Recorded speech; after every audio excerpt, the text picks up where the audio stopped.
Les commissariats voient défiler dans leurs couloirs toutes sortes de voyous, toutes sortes d'histoires. Vous êtes passé à 50 cm d'un mec qui agonisait, qui vidait de son sang. Et toi, tu te marres? Non mais t'as pas honte? J'ai pas voulu la tuer. T'as pas voulu la tuer? Qu'est-ce qui s'est passé alors? Je pouvais pas me contrôler. Tu pouvais pas te contrôler? Du simple fait divers à l'enquête de haut vol, les plus grandes affaires criminelles finissent toujours par se retrouver dans ces bureaux, entre les mains des hommes et des femmes de la police judiciaire.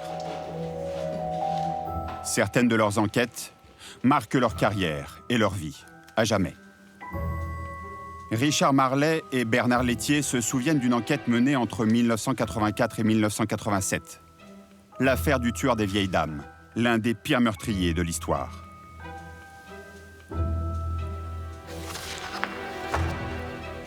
Le 19 décembre 1985, alors que le raid vient de se créer dans le plus grand secret, Ange Mancini, le premier patron de cette unité d'élite, est appelé pour une attaque au tribunal de Nantes.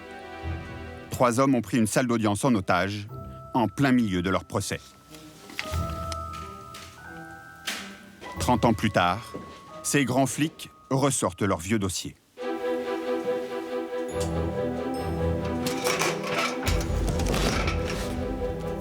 Le tueur des vieilles dames. En 3 ans, une trentaine de femmes âgées sont retrouvées assassinées chez elles. Des meurtres qui ont choqué Richard Marley. Les victimes sont sauvagement agressées. C'est d'une extrême violence. Des meurtres tous identiques, mais sans témoins. Bernard Lethier et Richard Marley détiennent l'empreinte digitale du tueur en série, mais ils n'arrivent pas à l'identifier. Il n'y avait pas de fichier centralisé, donc c'était l'aiguille dans le tas de foin. Il va y avoir une véritable psychose de tueurs des vieilles dames. Pendant 3 ans, les enquêteurs recherchent un homme qu'ils ont en réalité sous les yeux. S'il y avait eu un fichier automatisé des empreintes digitales, il aurait été identifié au tout début de sa carrière criminelle. Les ratés de l'affaire du tueur de vieilles dames vont bouleverser les méthodes de l'identité judiciaire. L'attaque du tribunal de Nantes. Décembre 1985, en plein milieu d'un procès, 3 hommes armés prennent une salle d'audience en otage. Une attaque historique. Une équipe de télévision filme tout. La solution de cette affaire est simple, c'est une alternative. Ou nous partons, ou nous mourrons.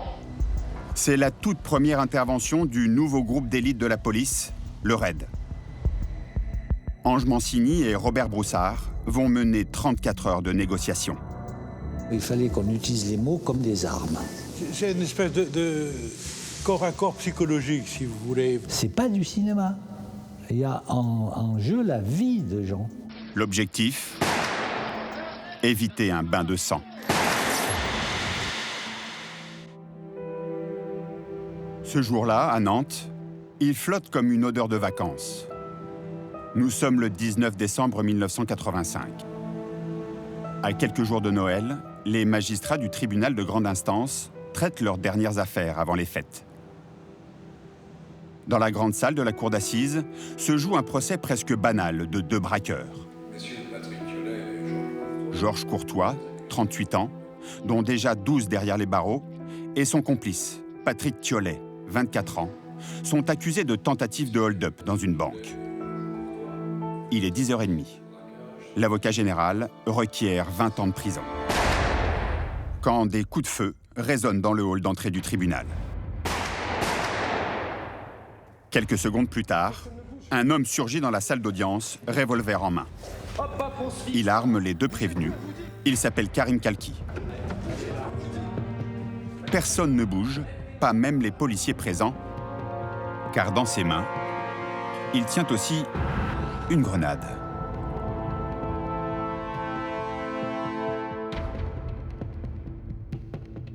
Mais étonnamment, les prévenus désormais armés ne cherchent pas à s'évader.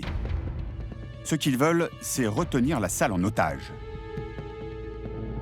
Mesdames, Messieurs, bonsoir. Un tribunal pris en otage. Le président, le procureur, l'avocat, les jurés et le public, tout ce monde braqué par 3 gangsters en plein milieu du procès. On n'avait jamais vu ça. En tout, 29 personnes.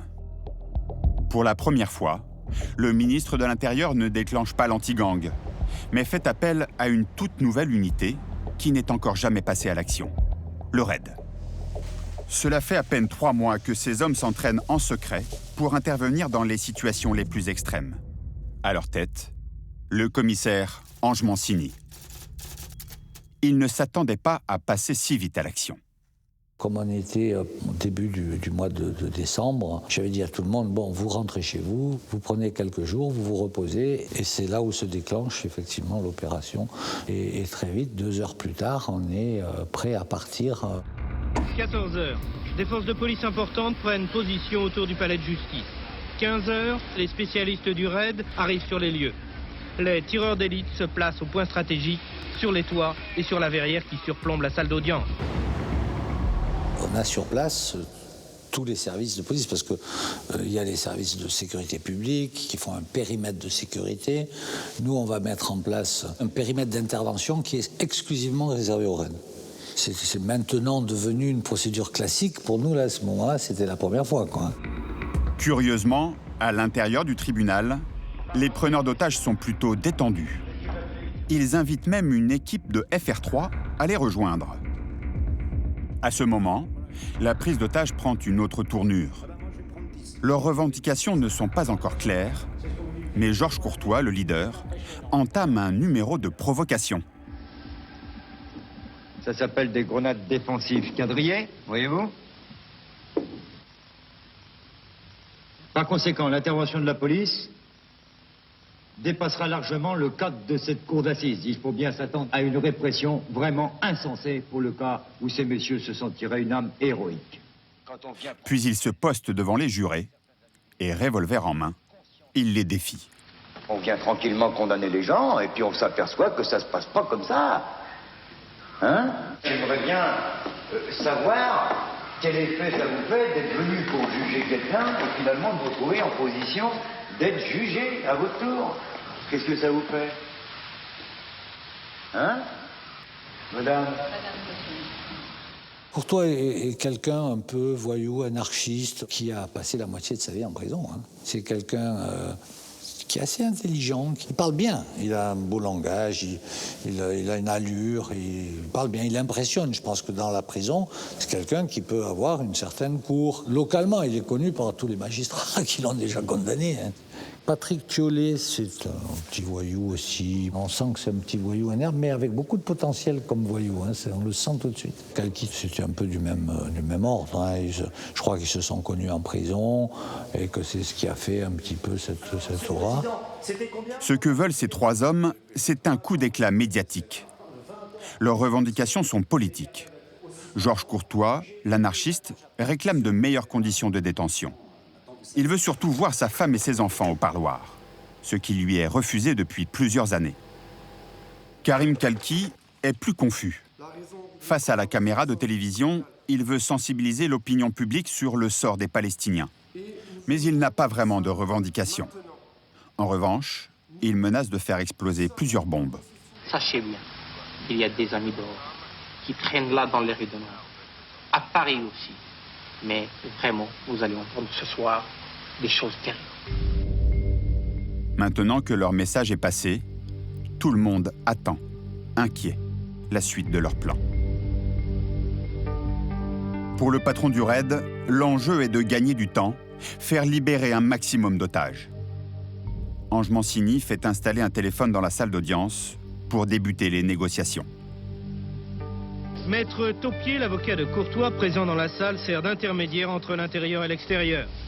Courtois, téléphone.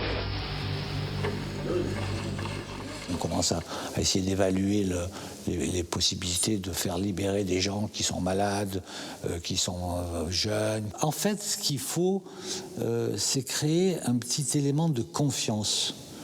Hein, c'est pas le flic qui parle au voyou, c'est un homme qui parle à un homme. Pour s'adresser aux policiers, Georges Courtois préfère les caméras de FR3. Les exigences seront donc formulées clairement, sans équivoque. Il convient pour les forces de police, il conviendrait aussi qu'ils arrêtent de téléphoner. Hein. Bien. Ce qu'il demande, 5 heures après le début de l'attaque, c'est la mise à disposition d'un car pour sortir du tribunal avec les otages. La solution de cette affaire est simple, c'est une alternative. Ou nous partons, ou nous mourrons. Mais Ange Mancini tarde à répondre. Alors les ravisseurs font monter la pression et se servent des magistrats comme intermédiaires face à la caméra. Moi, je demande personnellement aux forces de l'ordre surtout de ne pas intervenir, car dans une hypothèse où vous interviendrez, ils sont prêts à faire sauter les grenades. Et il est évident que toutes les personnes qui seraient à côté d'eux, ils laisseraient leur vie. On est dans une situation qui est extrêmement dangereuse. On est avec des gens qui vous disent « voilà, je veux ça, sinon je tue quelqu'un ». La seule détermination, c'est tant que vous ne toucherez pas aux otages, on ne fera pas quelque chose de violent contre vous. Si vous touchez aux otages, vous êtes mort. Parce que là, on interviendra. 7 heures après le début de l'attaque, la situation est bloquée. Les preneurs d'otages d'un côté, les hommes du raid de l'autre. Chacun se tient prêt à dégainer.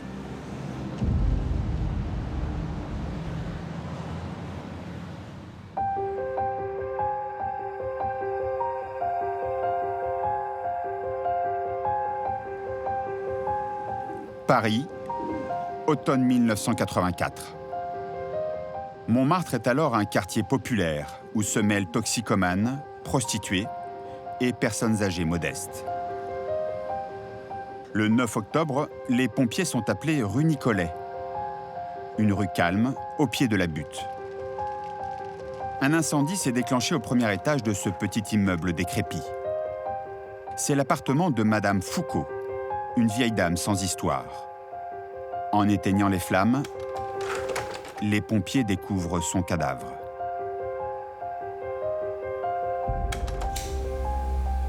À l'époque, Richard Marlet a 29 ans. Il est jeune commissaire adjoint de ce quartier. C'est ma première scène de crime et en fait, cette affaire va me suivre tout au long de ma carrière.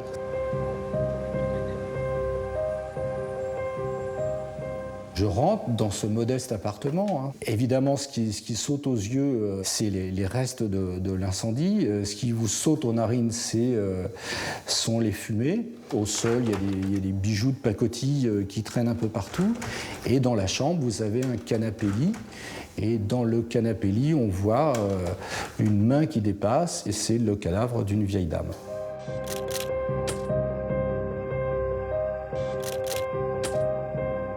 Manifestement, l'appartement a été fouillé, et puis quelque chose d'extrêmement touchant. En fait, à côté de la porte palière, il y a le sac de course de la victime qui contient une baguette, quelques tomates.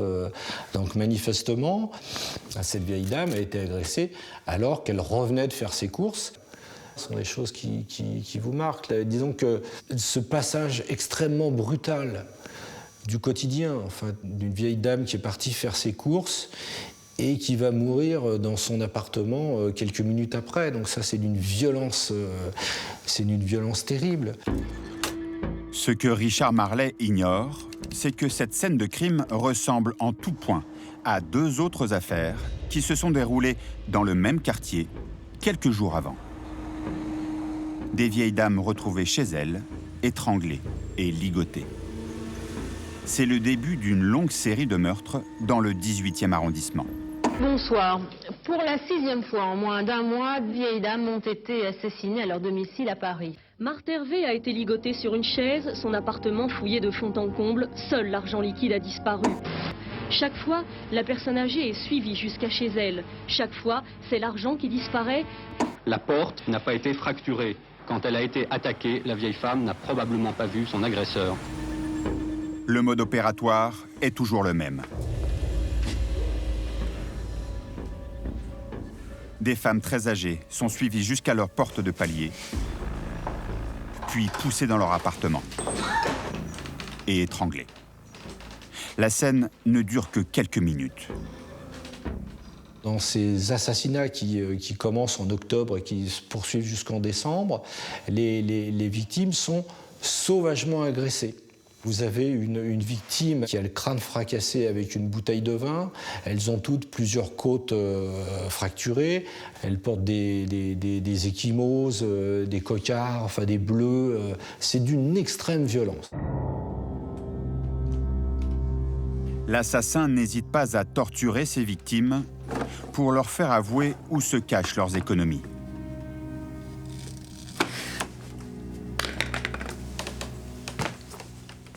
Les butins, c'est quelques centaines de francs, pas plus. Je crois que le plus gros butin, c'est sur une victime qui portait peut-être plusieurs dizaines de milliers de francs sur elle-même avec des Napoléons en or, mais c'était une exception.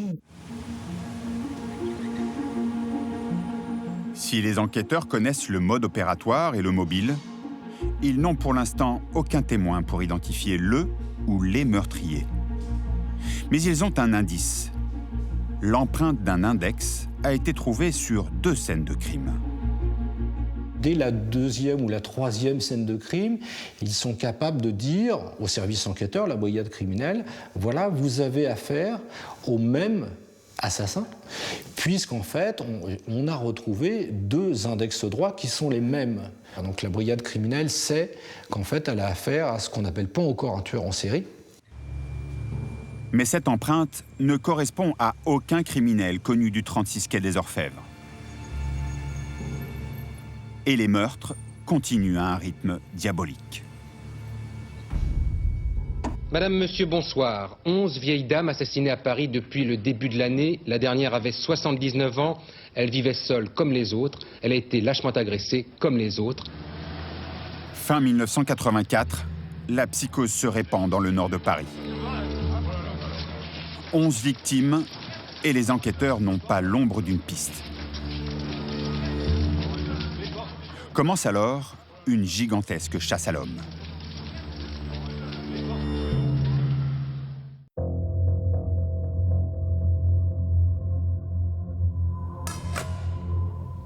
Au tribunal de Nantes, le 19 décembre 1985, Georges Courtois et Patrick Thiollet sont jugés pour braquage, lorsque leur complice, Karim Kalki, surgit et leur fournit des armes.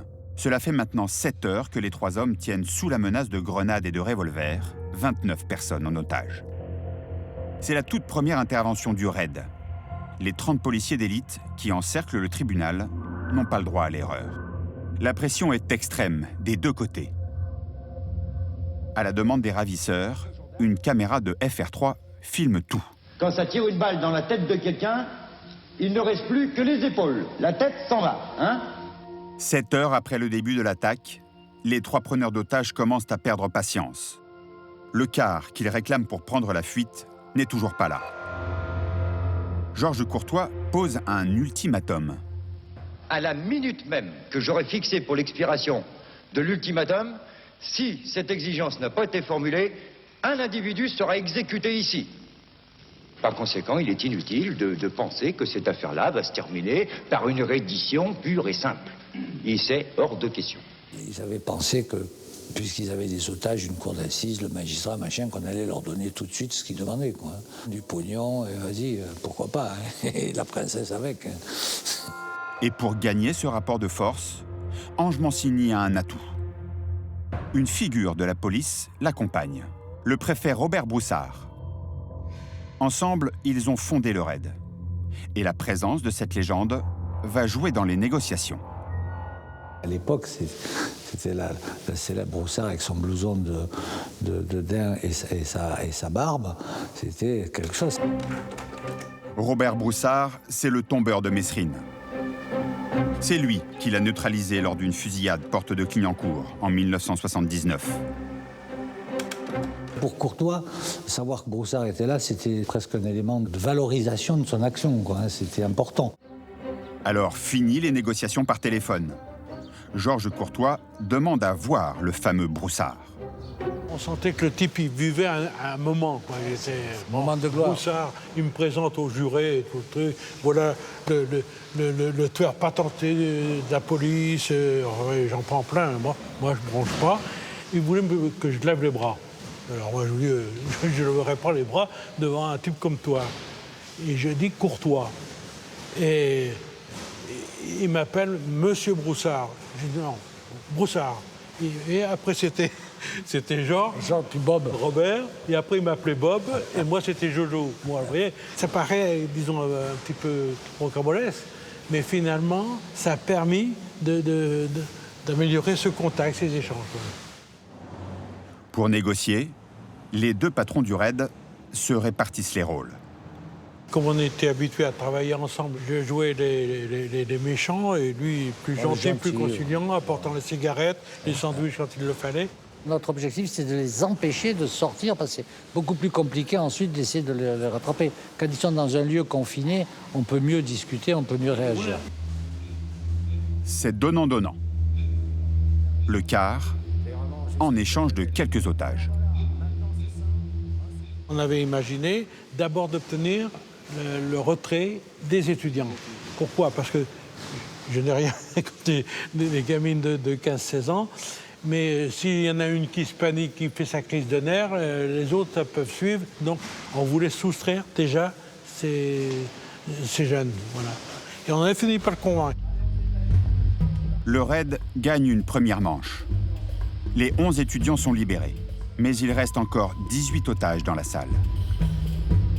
Georges Courtois tente de reprendre la main. Il explique aux otages que s'ils sont encore retenus là, ce n'est plus de sa faute. Notre but, il est simple.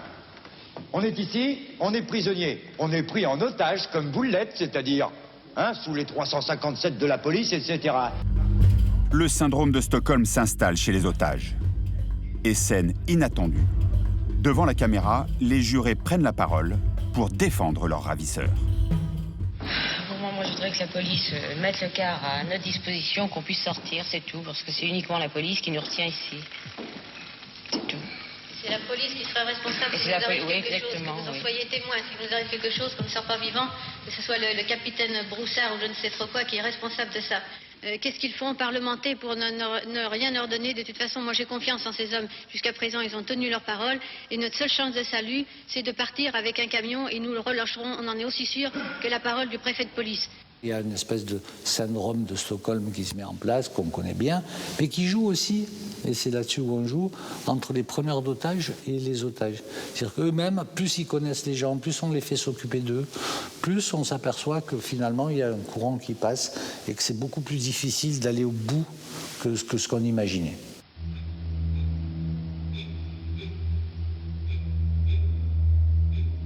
La stratégie du raid fonctionne. Et à la nuit tombée, Georges Courtois et ses complices cèdent à nouveau.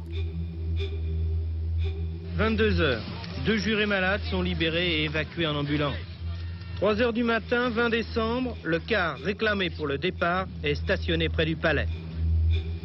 Le car est enfin arrivé. Mais les hommes du raid ne laissent toujours pas sortir les ravisseurs avec leurs otages. Georges Courtois, qui perd la main sur les négociations, provoque à nouveau. Moi, je suis quelqu'un qui meurt avec des balles dans la tête. Ou alors qui meurt dans son lit, si la chance me sourit. Pariant sur la chance, les 3 malfaiteurs tentent un coup de poker. Se faire la belle en pleine nuit.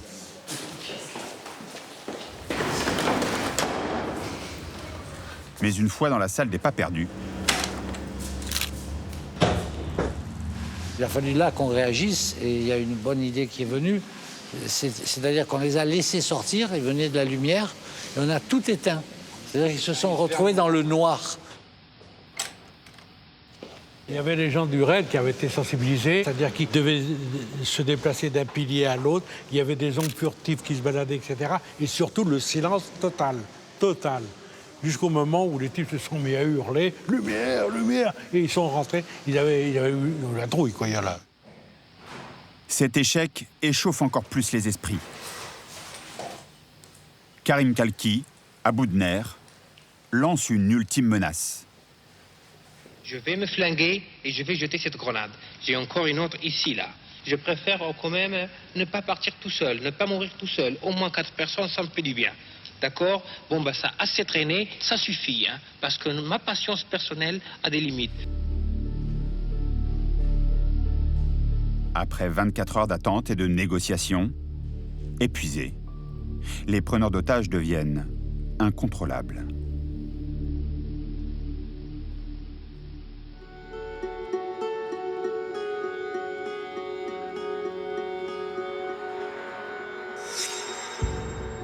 Dans l'affaire du tueur de vieilles dames, fin de l'année 1984, 11 personnes âgées sont retrouvées tuées chez elles. Des crimes crapuleux, d'une extrême violence. Le tueur en série a laissé plusieurs empreintes, mais les enquêteurs n'arrivent pas à l'identifier. La panique gagne le nord de la capitale. L'arrondissement de la mort, le 18e a peur. Ces assassinats en série s'étalent à la une ou en ouverture des journaux écrits ou audiovisuels. L'attention est à son comble. Devant la colère et la peur, la mairie du 18e arrondissement s'organise. La psychose monte sur le 18e arrondissement. Vous avez des grosses opérations qui sont faites. Des policiers en civil qui suivent les vieilles dames dans la rue, qui essayent de voir si elles ne sont pas suivies. Vous avez des compagnies de CRS qui sont déployées. Donc vous avez une vraie pression, quoi. Mais ce matin, événement nouveau, Vous êtes là les CRS sont là. des vieilles dames pour rassurer un peu les gens? Oui, affirmatif. Oui. Pour rassurer et également pour essayer de trouver. Pour essayer de trouver? Pas facile. C'est difficile. Vous êtes nombreux ce matin, par exemple, comme ça? Au niveau CRS, on est 2 sections. Pardon, vous êtes deux sections. Au 36 quai des Orfèvres, les empreintes trouvées sur les scènes de crime sont analysées sous toutes les coutures. Ce sont les seuls éléments dont disposent les enquêteurs depuis le début de cette série d'assassinats. L'homme qui est chargé de coordonner l'enquête s'appelle Bernard Laitier. Il est alors inspecteur divisionnaire. Meurtre après meurtre, il rassemble et consigne les éléments que les dizaines d'enquêteurs récoltent sur le terrain. Au fil des mois, il retranscrit tous les détails des scènes de crime sur cet immense tableau.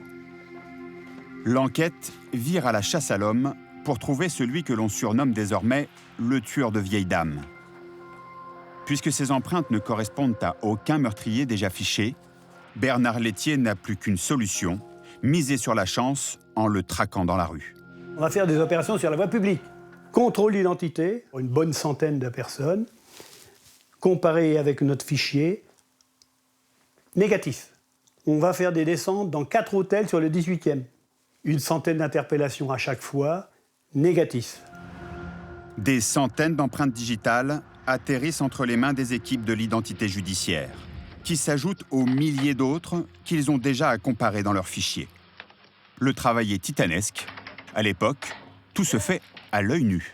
J'ai eu l'occasion de travailler avec ces spécialistes des traces et des empreintes digitales. Donc ils ont dans la mémoire la trace digitale trouvée sur les scènes de crime. Il faut bien comprendre, à l'époque, il n'y a pas de fichiers informatiques. Donc il y a des fichiers manuels d'empreintes digitales. En fait, ils balayent les fiches d'empreintes digitales rapidement. Une fiche d'empreinte, donc 10 doigts, leur prend moins d'1 seconde. Je pense qu'ils ont dû comparer plusieurs centaines de milliers de fiches d'empreintes digitales. Début de l'année 1985, le meurtrier en série accorde un répit aux policiers. Il cesse de tuer et disparaît de la circulation. La première idée qui nous vient à l'esprit, il est peut-être en tôle. Le problème, c'est qu'on n'avait aucun fichier centralisé. Il fallait faire le greffe de chaque prison pour essayer de trouver. Et encore, si les fichiers étaient à jour. Il n'y avait pas de fichier centralisé, donc c'était l'aiguille dans le tas de foin. Et puis, 8 mois plus tard, le tueur de vieilles dames réapparaît. C'est le début d'une nouvelle série de meurtres. Des meurtres en série qui reviennent à intervalles réguliers. Cette fois, tous les arrondissements sont touchés. Des assassinats toujours perpétrés selon le même scénario et qui pourraient donc avoir été commis par la même ou par les mêmes personnes. En 86, lorsque les faits vont reprendre, on va à nouveau avoir 11 victimes. 7 sur le mois de janvier-février, 4 en juin. Puis, plus rien pendant 1 an. Les faits vont recommencer avec un mode opératoire similaire. En 87, 11 victimes également. Ce matin, dans un petit immeuble sombre du 12e arrondissement, ces 2 vieilles dames essayent de comprendre ce qui est arrivé à leur voisine. Retrouvées assassinées chez elles, la mort remonte à plusieurs jours.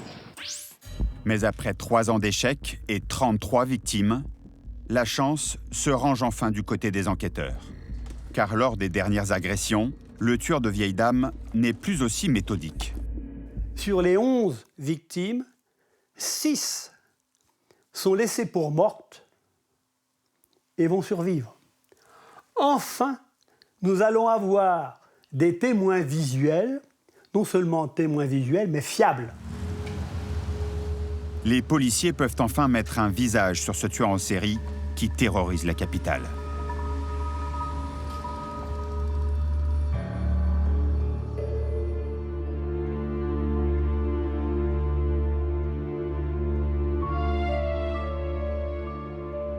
Dans l'affaire du tribunal de Nantes, 24 heures après le début de l'attaque, il reste 13 otages. Les 3 ravisseurs, coincés dans la salle d'audience par les hommes du raid, sont à bout de nerfs. Karim Kalki menace de faire sauter ses grenades. Pour faire redescendre la pression, Ange Mancini et Robert Broussard acceptent de leur fournir une voiture, à condition qu'ils libèrent les jurés.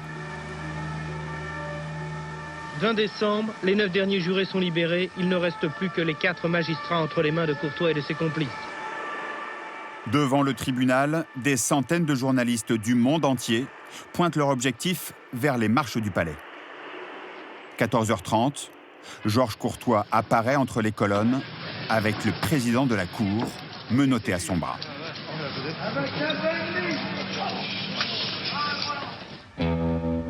Georges Courtois a aujourd'hui 70 ans, dont 35 passés en prison. Il garde en mémoire chaque minute de cette attaque historique. Ça a été l'ultimatum. C'est-à-dire, j'ai dit à Robert, écoute-moi bien, j'ai une lip électronique là. À 14h30, je sors et je m'en vais. Et si je peux pas m'en aller, on va voir ce qu'on va voir. Et donc, 14h30, je suis sorti. Hein. Moi, le premier. Hein. Avec mon président, avec ses menottes, la petite grenade qui va bien, enfin, tout allait bien. C'est toujours un moment extrêmement tendu quand on a des changements de lieu, quand on a des choses comme ça, parce qu'ils ont peur qu'on les flingue. Il y avait des travaux, des cabanes de chantier, des palissades, tout le bordel, quoi. Et donc, on voyait rien, quoi. Il y avait les mecs du raid, les cagoulés, là, qui étaient là, et j'étais tous là avec le gros femme. Bref. Énervé par ce déploiement de force, Georges Courtois tente de les faire reculer.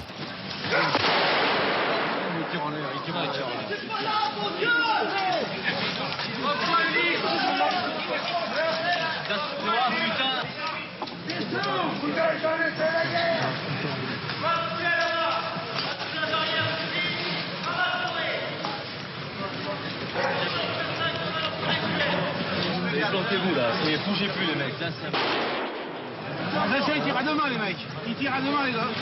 Allez, reculez. Il y avait au moins, je sais pas, 20 caméras, il y avait les Japonais, les Américains, enfin il y avait tout le monde, quoi. Les jours de humeur, je les ai allumés, quoi. Une des balles se loge dans l'objectif d'une caméra. À cet instant, Ange Mancini court sur les marches du palais pour calmer Georges Courtois. Au moment où il tire sur tout le monde, je lui dis « Ben attends, qu'est-ce que tu fais comme connerie là ?» C'est là où je lui raconte l'histoire du vieux voyou qui s'était rendu parce qu'il considérait que les portes des prisons, ça s'ouvrait toujours, alors que les portes des cimetières, ça s'ouvrait jamais. Mais ça, c'est parce qu'il faut faire tomber la tension. Pendant ce temps, Robert Broussard est à l'intérieur du tribunal avec Kalki, Thiollet et leurs 3 derniers otages.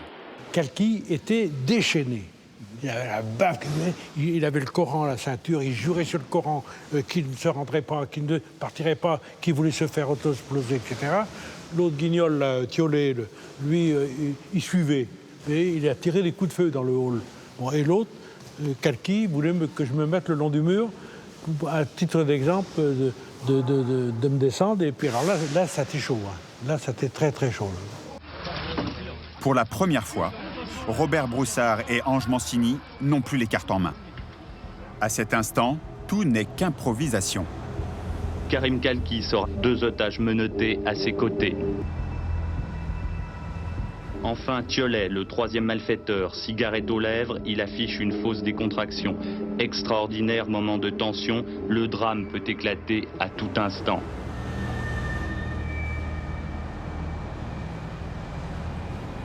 Une Renault Espace marron est mise à la disposition des ravisseurs et c'est un otage qui prend le volant. Le raid se positionne en cortège tout autour. Commence une course folle dans les rues de Nantes.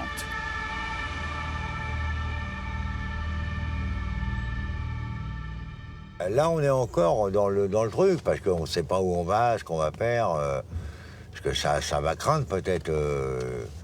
Mais on est dans l'esprit quand même qu'ils vont probablement nous flinguer, tu vois. Donc ça va, quoi. Donc ça va Ouais, ça va, c'est-à-dire t'as pas de limite, quoi. Tu peux rigoler, tu peux dire des conneries, voilà, quoi. Sans limite, alors que le convoi file au hasard, Georges Courtois demande à s'arrêter à une banque pour un ultime braquage à accrocher à son palmarès. Bah ouais, un petit retrait, je voulais aller braquer le Crédit Lyonnais. Tu vois. Et alors là, il est sidéré, quoi. Il y croit pas, le mec. Finalement, Georges Courtois se ravise. Mais il tient à nous expliquer comment il procédait dans ses braquages. Alors, c'est ce que je faisais, moi, j'employais les slogans des banques. Alors, par exemple, à la BNP, tu avais sur la vitre un truc, c'est « Votre argent m'intéresse ». Donc, je me suis présenté, je dis « Bonjour, monsieur, bonjour ». Je dis « Votre argent m'intéresse ». Alors après, j'ai fait le crédit mutuel, aidons-nous les uns les autres. J'ai fait le crédit agricole, j'habite juste à côté, c'est le bon sens près de chez moi. Mais ça détend les gens quand tu leur dis ça, parce qu'ils voient que t'es un mec rigolo, quoi, en fait, toi. Sauf que t'as une cagoule et un calibre à la main, quoi. Donc, bon, t'es un peu moins drôle, mais un peu drôle quand même, tu vois. Robert Broussard et Ange Mancini, eux, ne rigolent pas. Le convoi continue. Et nouveau rebondissement, les preneurs d'otages ont encore une exigence. Ils veulent passer par la gare de Nantes pour récupérer des affaires à la consigne. Et là, on arrive à la gare et Courtois descend avec le président enchaîné, toujours. Ah, c'était un vendredi soir, la veille de Noël, ils partaient, ils avaient les skis et tout, hein, les gens. Hein. Il y avait du monde. Hein. Oh putain, oh, les poulets, ils ont rentré tout le monde là-dedans. Ils vont à la consigne, récupèrent un sac. Dans ce sac, attention, il y avait de quoi armer 5-6 types. Hein. Il y avait 2 pistolets mitrailleurs et il y avait 150 cartouches, quoi. Ça faisait partie du bateau, ce que Karim n'a pas pu amener au palais de justice parce que c'était trop voyant, quoi. Il ne peut pas mettre ça sous un imperméable. Hein. Ce qui était amusant, c'est de voir le président qui portait le sac avec le truc. Le canon de la mitraillette qui dépassait, quoi.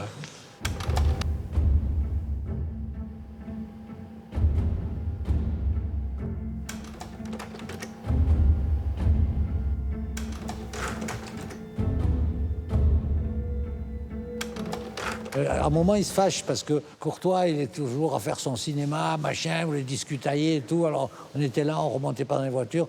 Alors, Robert, qui voit Courtois, il dit « Bon, maintenant, ça suffit, hein, tu montes dans la voiture et on y va. Hein. » Et Courtois, boum, il est remonté dans la bagnole. Puis le convoi repart. Les 3 hommes, ne sachant pas où aller, réclament un avion pour s'enfuir et s'arrêtent devant l'aéroport. Et là, je lui dis, ouais, on ira de l'autre côté si vous libérez 2 otages. Et là, on obtient, sur les 4, on en récupère encore 2. Et alors là, il y avait une grille, on ne pouvait plus rentrer. Bon. Et après, les gens de l'aéroport, ils ne trouvaient pas la clé pour ouvrir la grille. À 16h50, la voiture des malfaiteurs démarre pour se rendre en bout de piste. La guerre des nerfs se joue jusqu'à 20h30. Alors là, on leur fait un numéro, les véhicules du raid, qui étaient entrés et qui faisaient des mouvements d'approche, d'encerclement et tout le truc, et tout ça en douceur, de manière à les coincer. Et là, le véhicule était au milieu, et maintenant, qu'est-ce qu'on fait? Il faut être attentif à ne pas brusquer le dernier moment où c'est le plus difficile. Après plus de 30 heures de prise d'otage, les dernières minutes sont maintenant décisives. Tout peut basculer en quelques secondes.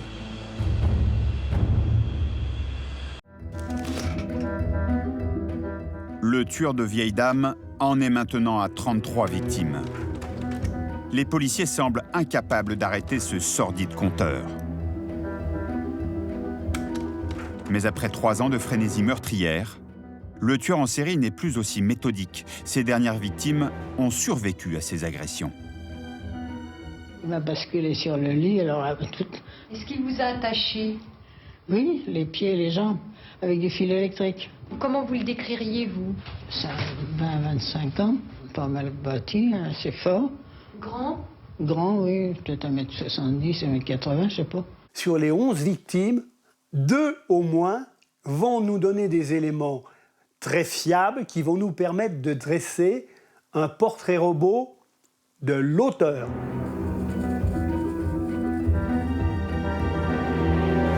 « 20-25 ans, une boucle d'oreille, coiffée à la Carl Lewis. »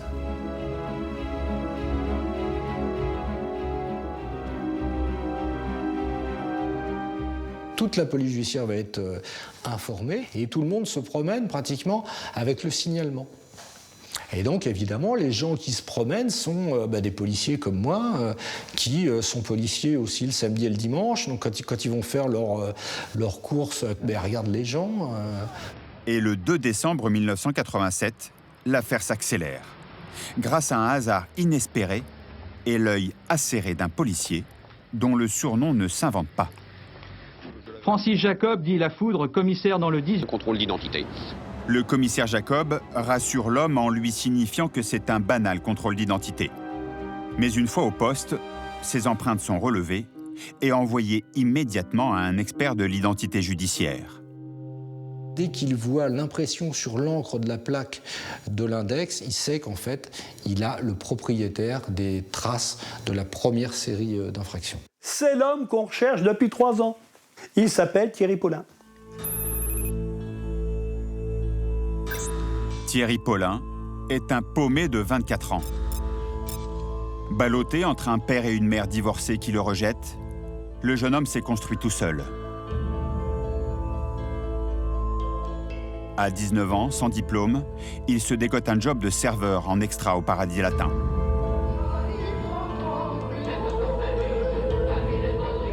Il vit dans les petits hôtels du 18e arrondissement et se fait remarquer comme un garçon plutôt sympathique.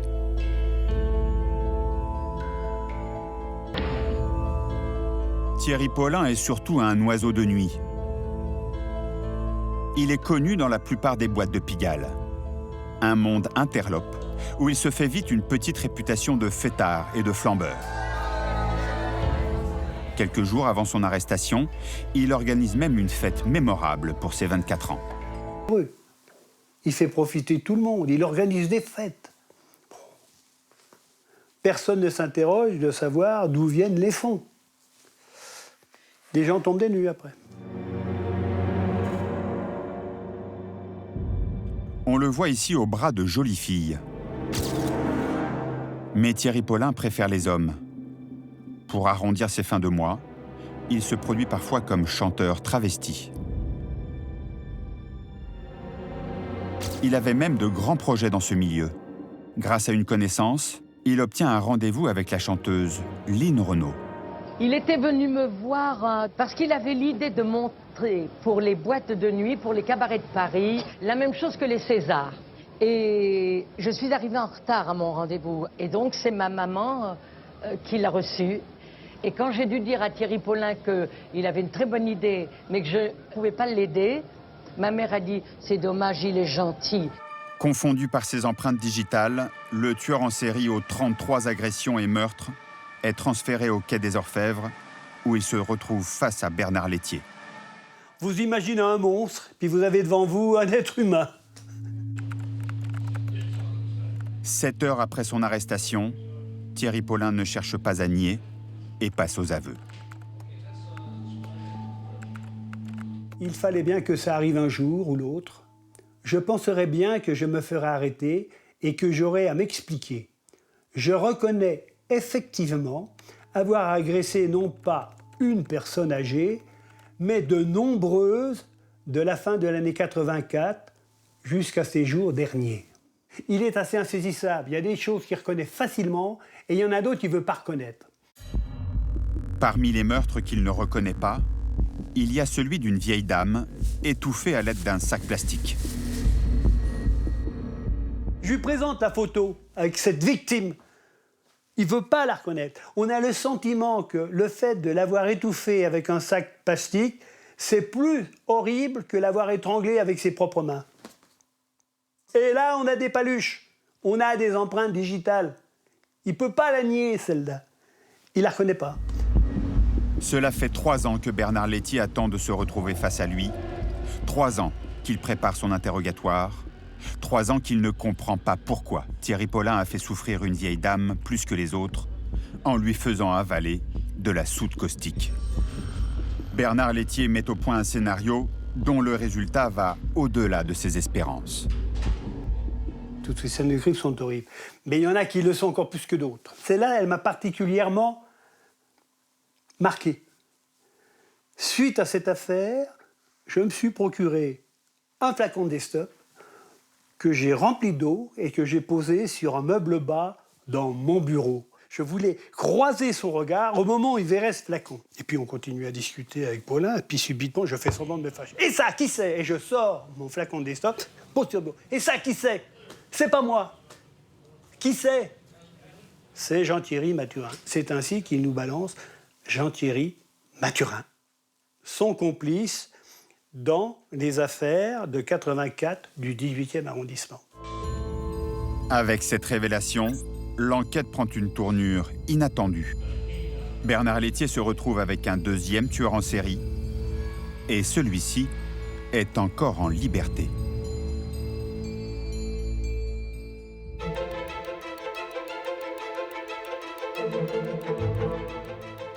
Le 20 décembre 1985, après une sortie du tribunal plutôt mouvementée, Georges Courtois, ses complices et leurs 4 otages prennent la fuite à bord de cet espace.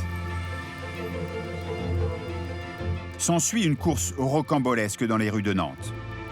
Elle se finit à l'aéroport. Les ravisseurs réclament un avion.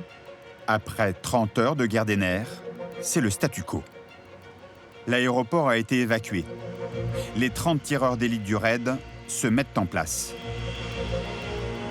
Robert Broussard et Ange Mancini partent négocier une nouvelle fois en tête-à-tête, aux fenêtres de la voiture. Le moment est décisif. On discute toujours dans le même truc. Finalement, ils ont réussi leur truc. Il n'y a pas eu personne, machin. Il fallait pas les humilier. Voilà, c'est ça. C'est toujours montrer qu'il y a du positif dans leur défaite. Bon, ils ont recommencé les négociations, les trucs, les machins. Bon, et puis là, on s'est dit, bon, allez hop, il faut mettre un terme à tout ça, hein, d'une façon ou d'une autre, quoi. Pour terminer leur prise d'otage la tête haute, Georges Courtois et Patrick Thiollet acceptent de retourner en prison, à condition que leur complice Karim Kalki reparte libre dans le pays de son choix. Compte tenu de l'intervention de M. Karim Kalki dans l'enceinte de la cour d'assises, la mise en jeu de sa vie et de sa liberté, nous estimons devoir aujourd'hui échanger la nôtre contre la sienne qui nous était garantie par le ministre de l'Intérieur. Nous considérons cette affaire comme un demi-échec, c'est-à-dire comme un demi-succès. Vous retournez en prison. Vous êtes, messieurs, je retourne en prison. Quant à vous, vous êtes une bande de requins qui me déplaisait particulièrement. Les 2 derniers otages sont libérés après 34 heures d'angoisse. Une fin pacifique, un premier succès pour le RAID, le nouveau groupe antiterroriste de la police nationale. Le dialogue, vous savez, ce qui compte, c'est de pouvoir trouver des arguments. Les malfaiteurs ayant voulu rendre à Kalki le sacrifice qu'il avait fait de sa liberté en sa faveur. Hein, ils ont voulu montrer ça et c'était à nous d'arriver à trouver cet aspect pour pouvoir aboutir à cette fin. Le soir même, Georges Courtois et Patrick Thiollet retournent en prison. De leur côté, les hommes du raid décompressent.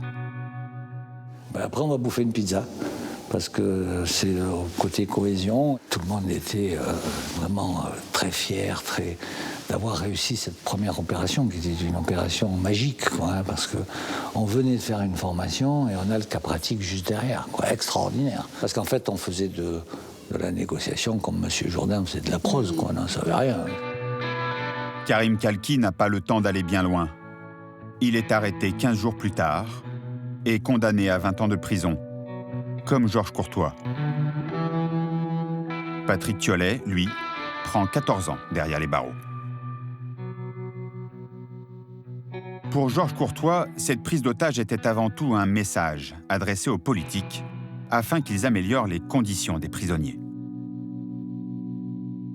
Le message que j'ai essayé de faire passer, moi, pour les conditions de détention, les relations familiales, la marche de la justice dans son ensemble, ça a été reçu, mais pas par la police ni les juges, quoi. Ça a été reçu, par exemple, par les jurés qui ont été gentils, qui sont venus nous voir, qui nous ont écrit pendant des années, que j'ai revus quand je suis sorti, je les ai invités chez moi. Enfin, bref. D'ailleurs, son charisme et sa gouaille n'ont pas laissé insensible l'une des otages. Il y avait une gonzesse, une dame, qui était jurée et qui est devenue ma chérie et qui est venue me voir en prison pendant 10 ans, quoi. Ouais, la blonde, une petite blonde. Elle est passée directement du fauteuil de juré à celui du parloir, quoi. À sa sortie de prison, le braqueur devient chroniqueur judiciaire pour un journal local. Puis, quelques années plus tard, il est rattrapé par ses vieux démons et retourne 10 ans en prison pour de multiples braquages. Quant à Ange Mancini, il accrochera encore quelques belles affaires à son tableau de chasse, comme l'arrestation du gang des postiches et des membres d'Action Directe.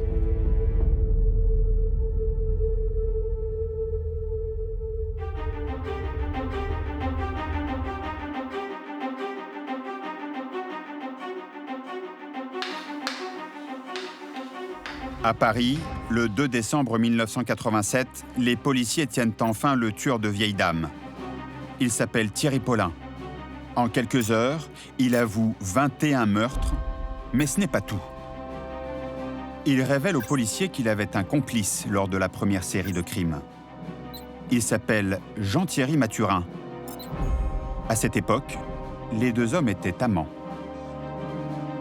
Mathurin était toxicomane, donc Paulin le ravitaillait en cocaïne, en héroïne, etc., etc. Et Mathurin était très très amoureux de Thierry Paulin et lui avait dit « Pour toi, je suis prêt à faire n'importe quoi ». Thierry Paulin et Jean-Thierry Mathurin se rencontrent au Paradis Latin, où ils sont serveurs. De temps à autre, Jean-Thierry Mathurin, qui est aussi danseur, se produit à la télévision.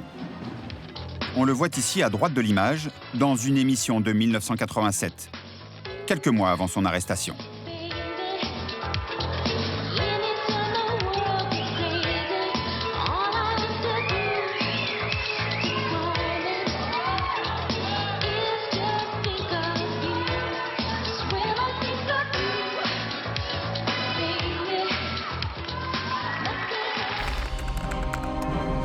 Jean-Thierry Mathurin est placé en garde à vue le lendemain de l'arrestation de Paulin.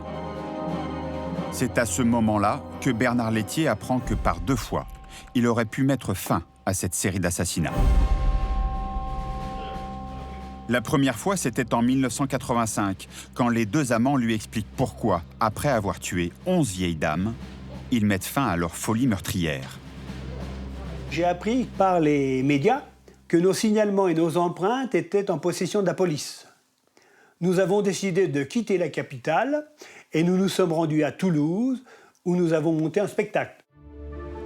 Paulin raconte qu'il quitte Paris, persuadé que la police allait rapidement l'identifier.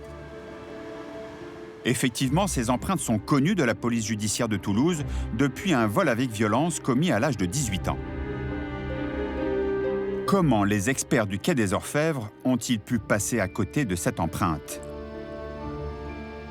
Ça, c'est la grande frustration. Paulin aurait été identifié s'il y avait eu un fichier automatisé des empreintes digitales, c'est un fichier informatique regroupant les empreintes digitales de tous les services d'identité judiciaire. Il aurait été identifié avant la fin d'année 85, donc au tout début de sa carrière criminelle. Les enquêteurs le loupent une 2e fois en 1986, quand Thierry Paulin est condamné à 8 mois de prison pour une violente bagarre avec un dealer. C'est un cas d'école.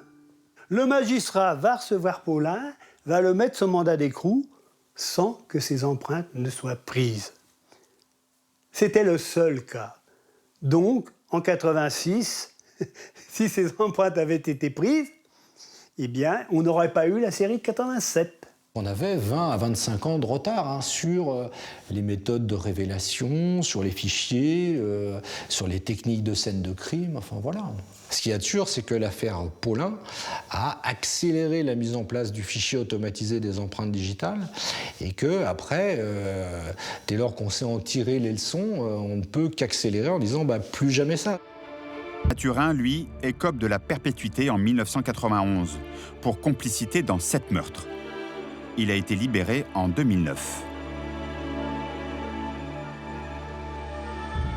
Suite à l'affaire Paulin, le fichier automatisé des empreintes digitales est créé en 1987. Quelques années plus tard, Richard Marlet devient le patron de l'identité judiciaire, service qu'il